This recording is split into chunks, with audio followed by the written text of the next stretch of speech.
Hoje nós vamos estudar a integral de superfície do Teorema de Stokes com coordenadas polares, ok? Essa primeira parte, falando sobre o teorema aqui, o enunciado do teorema, é o mesmo que nós vimos na semana passada, ok? A única diferença aqui é que nós vamos estudar, então, a aplicação das coordenadas polares na resolução desse teorema de Stokes, que é o cálculo de superfície, tá? E nesse caso serão superfícies cilíndricas, ok? Muito bem, então olha, seja essa uma superfície orientada, contínua por partes, cuja fronteira é formada por uma curva C fechada, simples, contínua por partes também. Isso nós vimos semana passada, com orientação positiva. Seja F um campo vetorial cujos componentes possuem derivadas parciais contínuas em uma região aberta de R3, né, que contém S. Então, nesse caso, nós temos a integral de linha aqui, né, e essa círculozinho aqui, porque é uma curva fechada, certo, de um campo vetorial. Nós transformamos numa integral dupla do produto escalar, né, eu tinha até colocado aqui entre parênteses, produto escalar entre o rotacional e o vetor normal. Okay? Muito bem, então, esse hot F aqui, né, o rotacional, aplicado nesse parênteses que tem uma série de derivadas parciais, que nós já estudamos também semana passada. E aí nós vamos, então, para o nosso exercício. Tá? Então, essa imagem que eu coloquei para vocês aqui é de um cilindro, certo? E nós temos um plano que corta esse cilindro. E a área que nós queremos calcular é essa área aqui de dentro. Tá? Muito bem. Então, eu vou passar lá para o GeoGebra para a gente construir esse cilindro e esse plano, para que a gente possa ter uma visualização melhor do nosso problema. Ok? Então, vamos lá. Ele já está aqui. Esse link aqui do GeoGebra eu já passei para vocês também. Então, nós temos, já que vamos fazer no R3, nós vamos selecionar a calculadora aqui. Tá? E aí, a primeira coisa que a gente vai fazer nesse lado esquerdo tem assim, ferramentas, e nós vamos buscar a figura do cilindro aqui. Ó, ele está aqui embaixo, cilindro. Eu vou clicar nele, e aí olha a observação. Para eu construir um cilindro ali, eu preciso clicar em dois pontos. Então, eu vou clicar aqui na origem, vai ser o meu primeiro ponto, e aí eu vou procurar lá o 9. Eu vou abaixar um pouquinho aqui, vou clicar aqui, ó. E vou colocar o raio 3, certo? Desse cilindro. Então, ok. Então, construí o cilindro aí. Tá? Então, agora a gente vai para a calculadora aqui. E aí a gente pode... Aqui é legal esse GeoGebra, que você pode girar, certo? O nosso eixo X está aqui. Então, o cilindro é essa figura, esse sólido. Tá? O que nós vamos colocar aqui agora é o plano cortando esse sólido. É interessante até que vocês depois entrem aí para poder visualizar, mexer um pouquinho e tal, e conhecer melhor. Então, esse aqui eu vou colocar aquele plano que nós vamos estudar aqui no primeiro exercício, que é o x mais e igual a 5.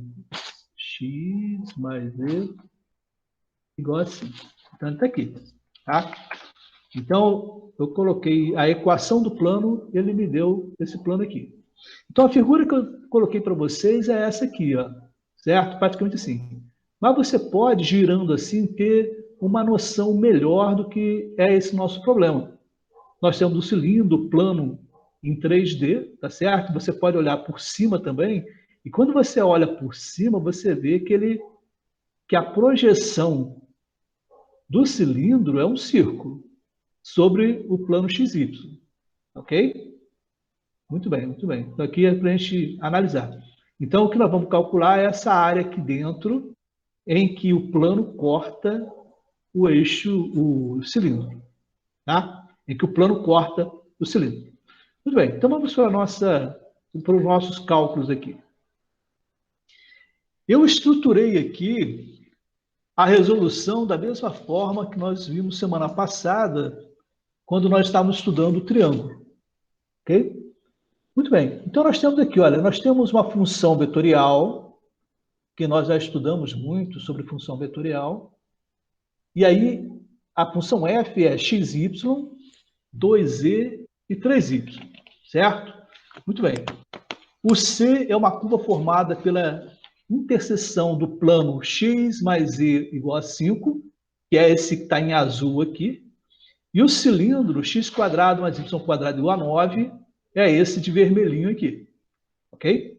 Então, como ele fala que é a interseção dos dois, a interseção dos dois é essa figura que está aqui, né? Essa elipse que está aqui dentro do cilindro cortado pelo plano. Tá? Então, qual é a estrutura? A mesma de semana passada, quando nós estudamos. A primeira coisa que nós vamos calcular vai ser o rotacional. Tá? E aí, o que eu vou colocar aqui? Primeiro, quem vai ser F1? F1 é o primeiro elemento da função vetorial, xy.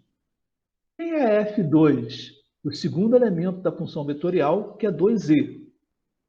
Quem é F3? É o terceiro elemento da função vetorial, que é 3y. Tá? Então, agora, nós vamos calcular as derivadas parciais. Primeiro, é a derivada parcial da função f3 em relação a y. Então, a função R3 é 3y, certo? Que está aqui. E aí, a derivada parcial de 3y em relação a y é 3. Ok?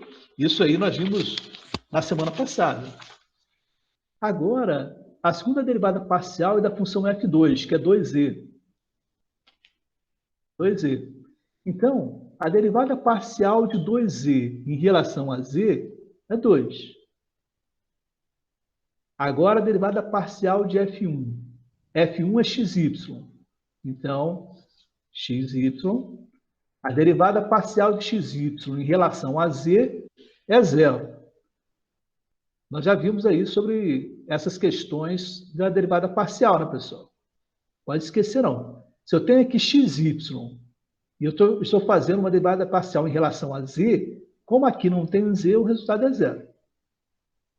Agora, a derivada parcial de f3 em relação a x. f3 é 3y. 3y. Como o 3y não tem x, o resultado é 0. A derivada parcial do f2. f2 é 2e.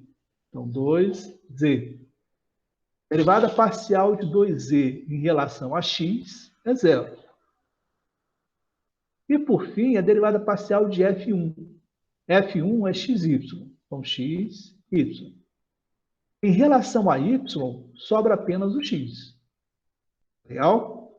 Muito bem. Então, agora o que nós vamos fazer? Nós vamos colocar aqui as subtrações para calcular os elementos. Então, vamos colocar pela ordem que nós já tínhamos botado aqui, né? Então, vai ficar 3 menos 2. 3 menos 2 vai ser o primeiro elemento. 0 menos 0, o segundo elemento. E, por fim, aqui, 0 menos x. 0 menos x. Isso. Os 3 elementos. Tá? Então, eu estou compondo o rotacional por esses resultados que eu obtive aqui nas derivadas parciais.